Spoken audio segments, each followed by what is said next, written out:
Здравейте, скъпи приятели! Сега ще ви представя една дискусия между мен и Джеймс Рогуски, която ще засегне познатата тема на всички вас, темата за Световната здравна организация. Джеймс Рогуски is an author and a researcher and famous activist against COVID pandemic, and he says it's every person's responsibility to question their most cherished belief, challenge claims of authority and disobey unjust laws. First, I would like to express my sincere gratitude and admiration of your position, James, in the outgoing fight for freedom, decent life, and normalization. I'm a Bulgarian lawyer and the chairman of the non-profit organization established in Bulgaria called Bulgarian Alliance for Life and Dignity. Its members are lawyers, medical and veterinary doctors, teachers, artists, economists, psychologists, specialists, and many influential public figures in our country. The need of such organization was clear from the beginning of COVID pandemic, having in mind the absurd of pandemic measures affecting societies around the world and mainly in Europe and in your country, in USA. You live in California, yes? Our aim is similar to the one you have been promoting with your activities: fight against dictatorship and discrimination. This is healthcare, which have been outspreading throughout the world for nearly already 5 years. In 2021, we formed a legal procedure in our parliament to exit WHO, but no one party in this parliament dare to put it on agenda. When your president, Donald Trump, declared demonstrate his dissatisfaction of this organization, a party in our parliament named Возраждане dared to put it on agenda, but nothing happened. We are still member of this organization and still take a part in a negotiation body. What's the news and what do you expect to happen in advance this month in the new session? I'll break my answer up into a couple of segments so it's easier for you to translate it. The World Health Organization is the bureaucracy, thousands of people that work in Geneva and elsewhere, but the World Health Assembly is when all of the member nations, 193, now that the United States is gone, come together once a year, the last full week in May, for this will be their 78th assembly. And so every nation sends a delegation. And it's highly likely that people in Bulgaria and people everywhere around the world have absolutely no idea who is going to go and represent you and your nation at the WHO in 2 weeks from today. It's interesting to make a parallel between your participation in this procedure and because we are a member of European Commission. When we sent our documents in European Commission, they have already transformed in common position. It's not the same like in USA. So these negotiations have been going on for over 3 years. And they had hoped to complete them last year at the 77th Assembly. Just prior or right in the middle of that, on May 27th of 2024, they published the unfinished version of the agreement. And in the entire year since then, they have never published an updated version. They've had negotiations, ongoing. They have a Rule 15, that says 6 weeks prior to any World Health Assembly, all of the documents that are going to be on the agenda are supposed to already have been available for a month. The final meeting of the negotiations, they said, well, we should have it at least 2 weeks before the meeting. Well, today is 2 weeks before the meeting, and they have still not allowed anyone officially to see what they're going to be considering adopting at the assembly in 2 weeks. They break their own rules and they make it impossible for there to be any kind of public discussion about what's going on. Промениха се много дефиниции за здраве, за риск от пандемии. Въведе се дефиницията за критерии за нулев риск само по подозрение или по хипотеза на СЗО, което си е направо психиатрия. Well, those issues are not involved in these negotiations. The main, I mean, there's many things to talk about, but one of the most important definition of terms is, number one, what they call a public health emergency of international concern, and what they call now a pandemic emergency. And the definitions of those two declarations are so vague that essentially the Director General can declare a fake public health emergency of international concern or a pandemic emergency with really not much evidence. And this is the starting point of the problem. Probably the most important definition in the pandemic agreement refers people to the definition that was agreed upon in the negotiations of the international health regulations. And that is the definition of relevant, emergency health-related products. And those are not anything natural.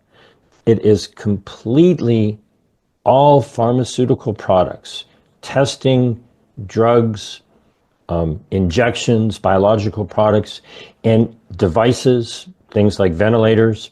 And most importantly, they added cell and gene-based therapies. If I may, the purpose of these negotiations is something that I think everyone around the world has misunderstood, and it has been misrepresented. The purpose is to dramatically increase the production of such products around the world.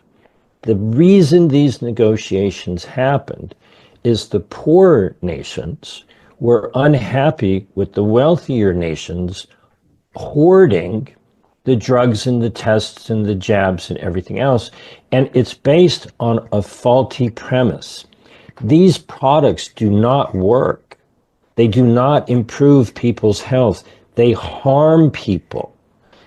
In my view, these are biological weapons, and we're dealing with biological warfare. And this negotiation is designed to increase the availability of these harmful products. It's not going to improve anyone's health. It's a corrupt business deal to transfer wealth to the people who are involved in those operations. During this time, when all the people traces these negotiations, almost without much noise and without resistance, the new health rules and the Pact of the Future have adopted. And the text of these two documents are the same as their similar text, but with different instruments. The responsibility of these manufacturers was transferred to the state, which was supposed to create compensation funds. But for example, here in Bulgaria, there is no such fund for these harmed people. We have just between 10 and 21% who try this experimental liquid. Maybe we don't trust to our government and our official body. That's why we are the country without any harmed people. What do you expect? When we'll finish? Because every year, they say every year is the last year when we must sign this negotiation. At the moment, every indication is that they are going to adopt the pandemic agreement in approximately 2 weeks when they have their World Health Assembly. Now, that's not the last step in the process. If the entire World Health Assembly, or I should say 2/3 majority, and it looks like they're going to have a consensus of everyone except the United States, who is not participating. If they adopt the agreement, then it is still left to each nation to sign on as a party to the agreement. And it's going to be very similar to the Framework Convention for Climate Change, where it would set up a whole new bureaucracy, the Conference of the Parties, that would meet likely on a yearly basis. And, then people's, nations would send delegations to this meeting once a year, ostensibly to figure out how to funnel the money through that bureaucracy to all of the manufacturing to build out the capacity to make more of these products around the world.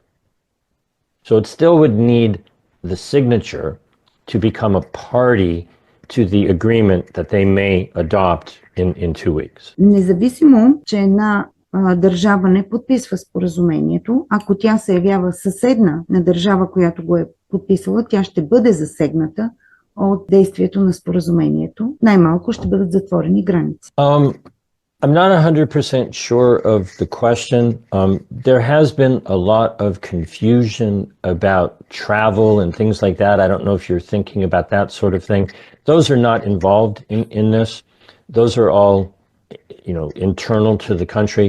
Probably more importantly is it appears that all of the European Union nations are going to be expected to behave as a single entity.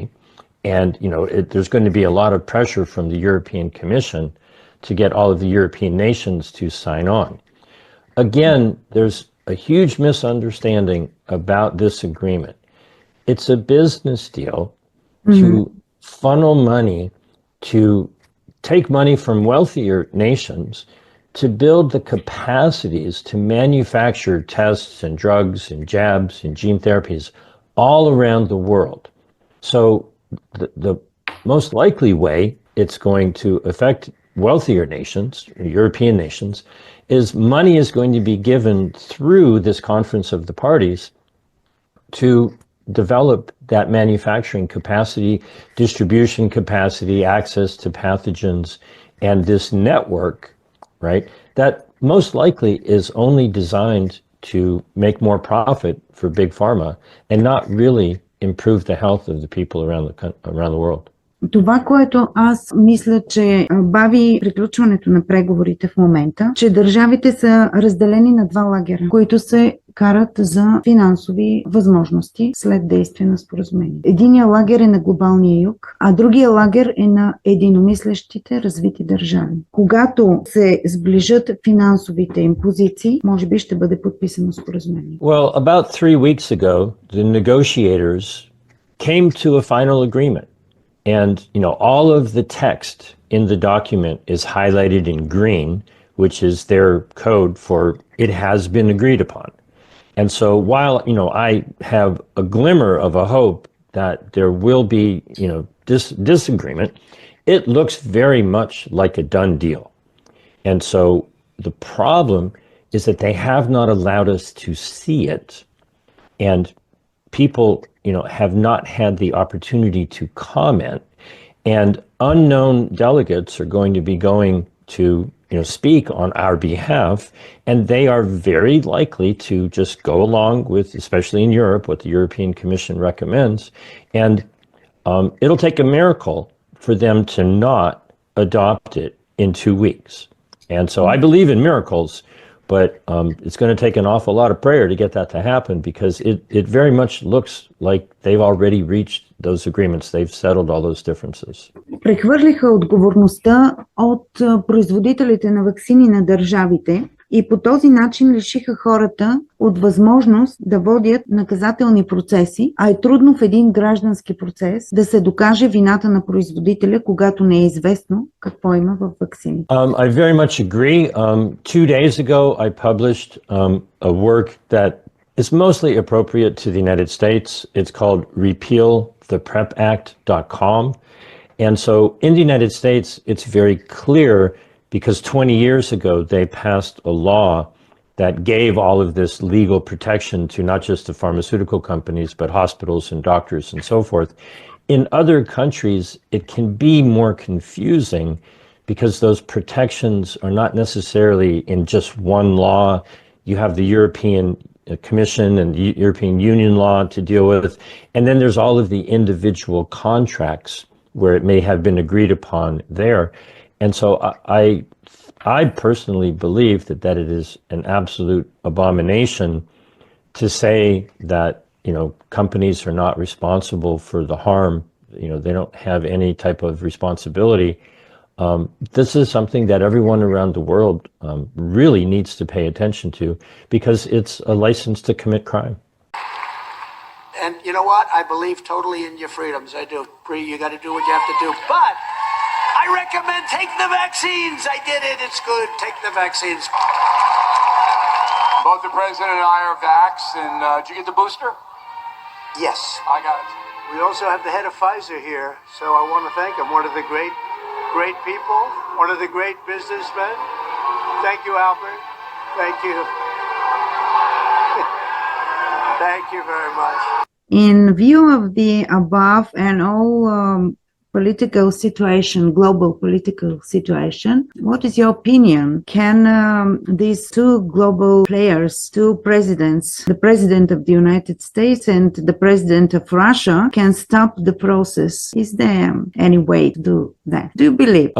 You're talking about the negotiations with the WHO and all of that? Yes, my countrymen believe that one of two presidents, Trump or Vladimir Putin, can stop this process. Donald Trump has been the biggest advocate of the mRNA platform. And if he were to change his opinion and speak about it with accuracy as to the dangers of the platform, that would go a long way. And so, whether or not the Western world would listen to Vladimir Putin about this, I don't know. But the problem that we in the United States are dealing with is, even though Donald Trump has taken us out of the WHO, he's deeply in bed with Big Pharma. And so the problem continues. It has not been solved. He could make statements that would have a dramatic impact, but I don't think he's going to. And that's why I try to get people to learn, because the propaganda and the misinformation and the lack of awareness, I put together a whole 27 article series, notsafeandnoteffective.com, to document the harms that the proposed solutions have caused. If you have a problem and the solution causes more problems, that's not a solution. And the problem with the WHO and the negotiations is they have not questioned their belief in the pharmaceutical answer to the problem that, is not really what people believe it to be. So it starts with education. The most important thing people could do is, one of the hardest things is to get through the propaganda, to get to the actual truth of what in the world is really going on. And once you see that, you realize that our leaders are leading us in the wrong direction. I have a case in court. My client was harmed with vaccine therapy, genius therapy, but our court is very indifferent and stop all cases. Our hopes that to put the case in court will find justice was cut. What is the solution then? Is there There's a couple of questions in there. One of them is, court cases and getting compensation for the harm. Okay. In the United States, it's very clear that in years past, many laws were passed that were corrupt. And so it has made it nearly impossible, and hundreds of cases have been brought in the United States, and similar outcome that you're describing. In terms of the WHO, it certainly looks like they are going to adopt their agreement. The next thing that they would do would be to create this entirely new bureaucracy to build the industry around the world that makes products that don't improve people's health under the guise of improving people's health. And so the only way really to stop that is with education. People need to ask questions. They need to actually really understand what the situation is with the WHO declaring an emergency. There doesn't have to be any facts. There doesn't have to be any evidence. There doesn't have to be, millions of dead people. If the Director General says there's an emergency, that's all that's required. And then people believe, oh my God, it's truly terrorism. They strike terror. They put fear into people. Mm-hmm. And then many people, not knowing any better, they trust their doctor, they trust their government, they trust the media, and then they go and do things that are not good for their health. They actually harm their health, and then their health spirals downward and it becomes a self-fulfilling prophecy.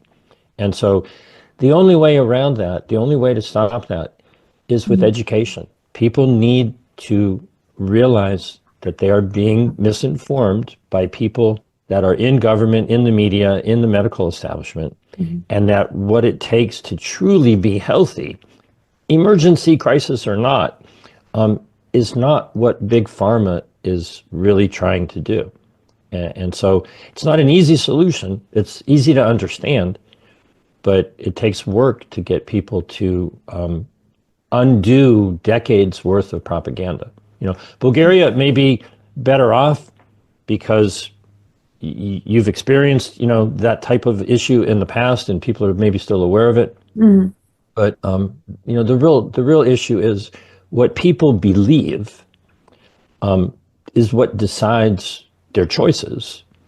And if someone believes something that is wrong, they're going to make bad choices. I'm not sure if you will agree with me, but I'm glad that with the start of the COVID pandemic came an enlightenment, and some people choose the right side at last. With COVID came up in the system, the search for truth and insight into the world. We are locked in and lies and trapped at every stage of life. Many people have stopped trusting the standards, the media, and have sought alternative sources of information, and now it's very important to teach those who come after us to able to search and research and check information, but not from fact checkers, but from the real sources. You're going to have to allow me to agree with you. I would have thought more people would be able to see what is really going on. Yes, many people have awakened. Unfortunately, many people's lives have been extinguished. And so there's been a great loss as well. There's supposedly a Chinese curse, may you live in interesting times. Mm-hmm. Well, these are interesting times. And, from a philosophical standpoint, it's, how do you individually handle the challenge that we're dealing with? So we're all being challenged. Some people are rising to the occasion, and some people are hiding from it because they don't want to change. They don't want to learn. And, that's the battle that we face is some people have done spectacularly well in growth and development and their understanding. And we just need to keep doing that and spread that to as many people as possible. What we could say to people who always say that will never come, that is not possible, it's conspiration, they don't believe it's coming. I don't speculate about what might be coming. Read the documents. They're telling you what they want. They're telling you what they're doing, and they've been hiding the document for over a year. And they're supposed to have given it to everyone a month ago. And they said they would have it by today. And then they're going to agree to it basically in secret. That's usually a sign that something is very, very wrong. Now, the United States and Bulgaria maybe have different histories in terms of people's rights and openness and all that sort of thing. But it's really very clear. Evil things happen in darkness. Mm-hmm. Shine light on what they're doing, and see for yourself. If I may ask on behalf of Attorney Lambova this question. So if they're doing this in disguise, what's the legal way? Is there a legal way for us to oppose it? Us meaning all the awake people, if I may say, of the world. The problem is that the WHO is a body, a multinational body. And the true problem is that the people who are sent from each nation to go participate in the World Health Assembly are not in any way accountable to the people in that country. The vast majority of people around the world have no idea who the person is that is speaking on behalf of their nation. They have not had any input into, whether the nation decides to agree or not agree. The problem is not really with the WHO. The problem is within the country where the leadership does whatever they want to do for their benefit, and they don't do what the people want. They keep the people, unaware, and there's no public discussion, there's no public debate, there's no will of the people to have their country do what the people actually want them to do. And so the problem is internal. The problem is, does your government control you, or do you control your government? Yes. And that's the problem around the world. But from a very, show myself, hopefully, I'm going to be cut out a little later. Is there an administrative way for us to require from WHO administration or bureaucrats to answer what's the reason for the delay of them not making it? Unfortunately, they don't pay attention to people.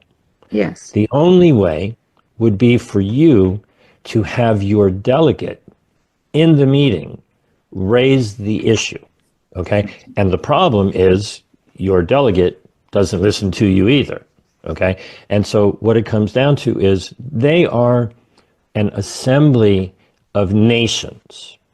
So if a delegate speaks up within that assembly, then, they have to follow they're supposed to follow their rules and deal with that.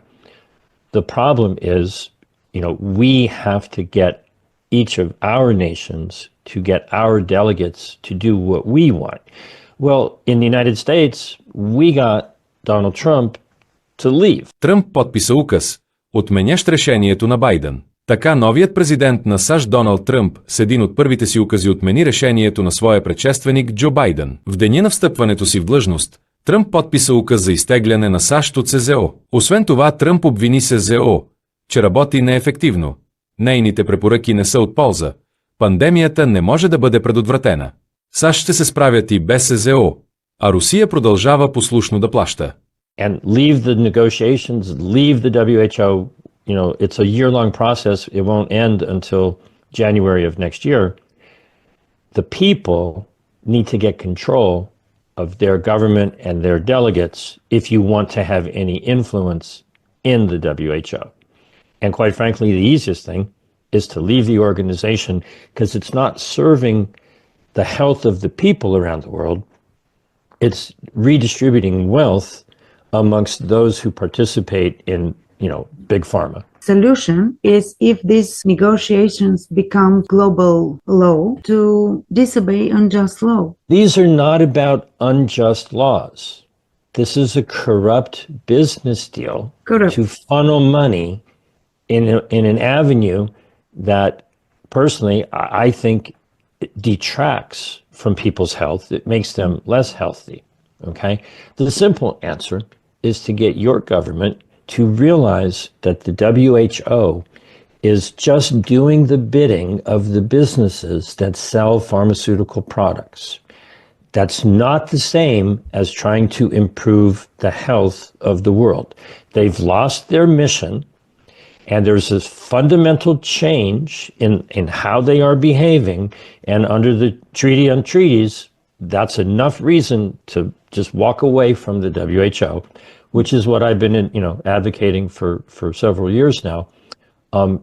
their core purpose is no longer what they are doing. They are a marketing and promotion organization for drugs and vaccines and gene therapies, and those things do not improve the health of people. They just redistribute wealth. And, you know, the answer is to leave the WHO on the trash heap of history. This administration, WHO, is a global bureaucracy administration who receive the money from these global bodies, and they are not part of national politics. They become part of this administration. If I'm off base, tell me. But in these negotiations, there's a list of 400 organizations, non-government organizations, non-state actors, NGOs, you know, charities, foundations, all kinds of different, you know, corporations, all kinds of things.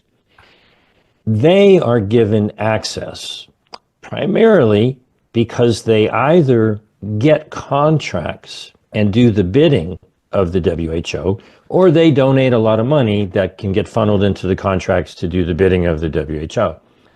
And so people do not get direct access. Individual people generally don't get a chance to talk to the WHO.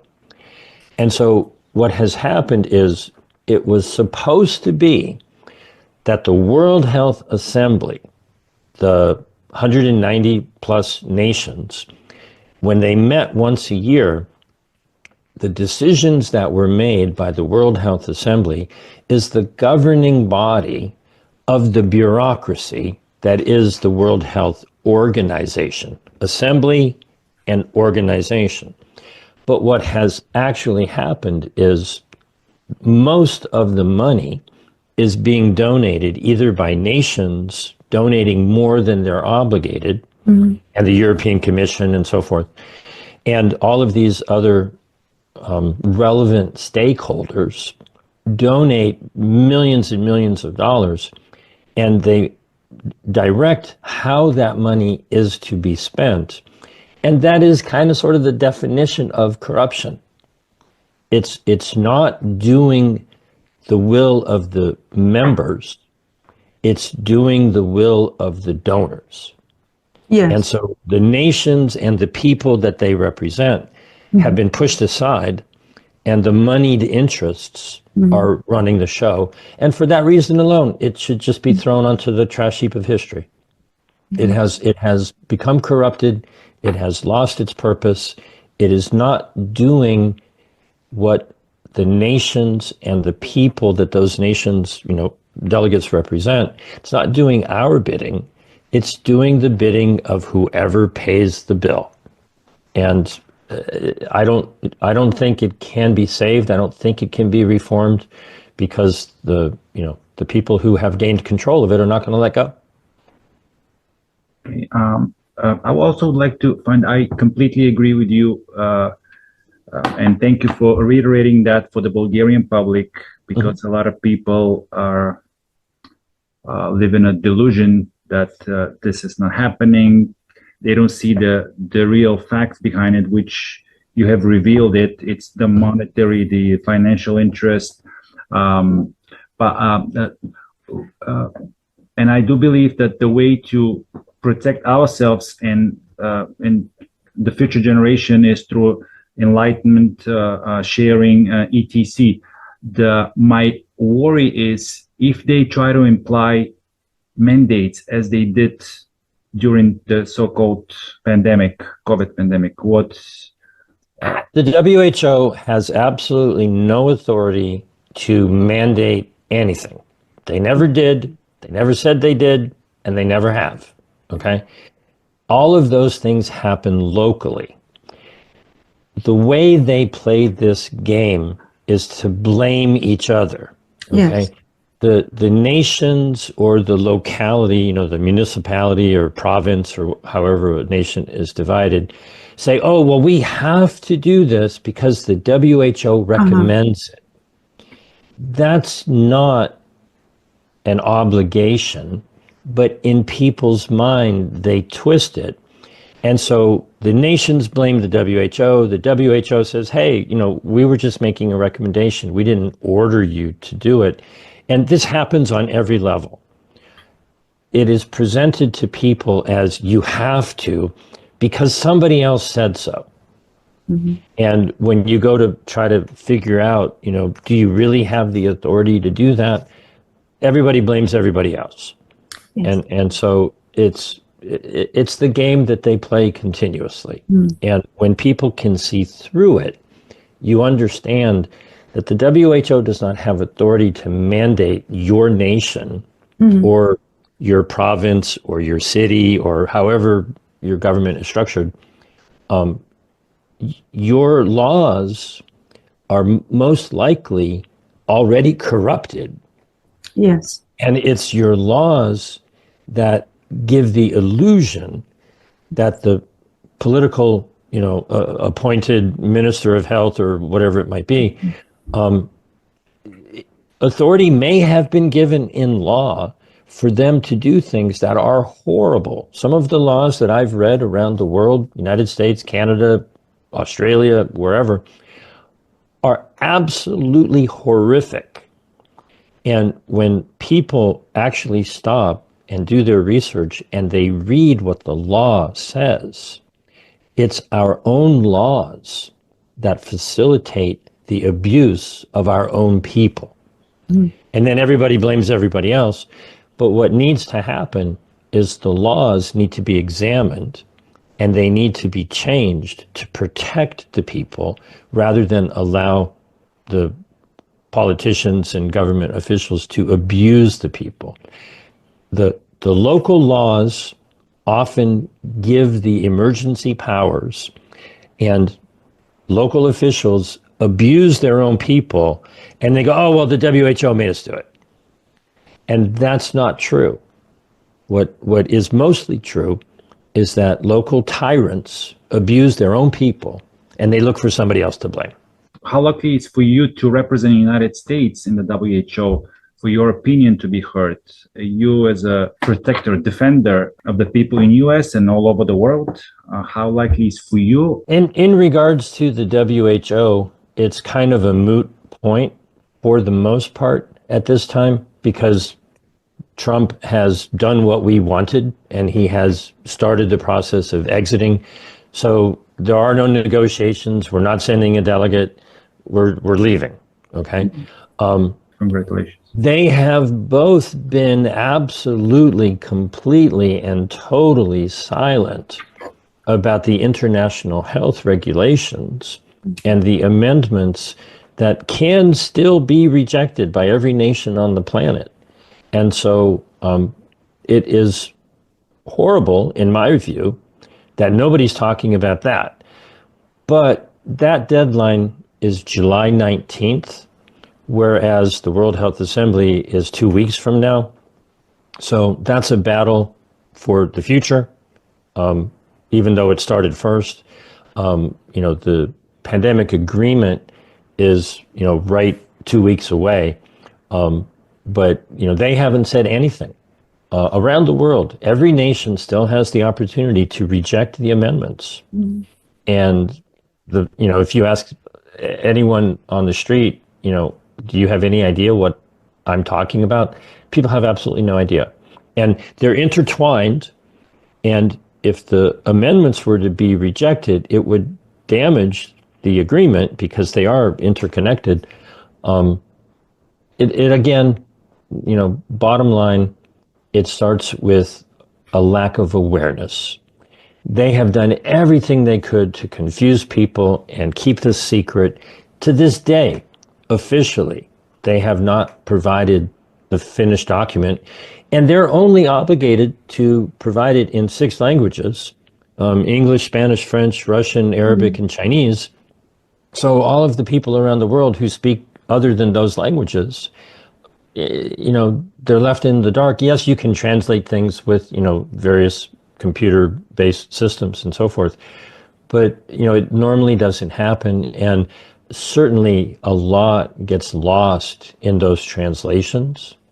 And so it basically comes down to, I think, if people simply understand that the WHO is not doing things that make people healthier. They are promoting tests that are inaccurate. They're promoting drugs that have side effects. They're promoting gene therapies as if that's how you stop a pandemic. And they're trying to set up a bureaucracy to funnel money to build more of the things that their relevant stakeholders want them to do.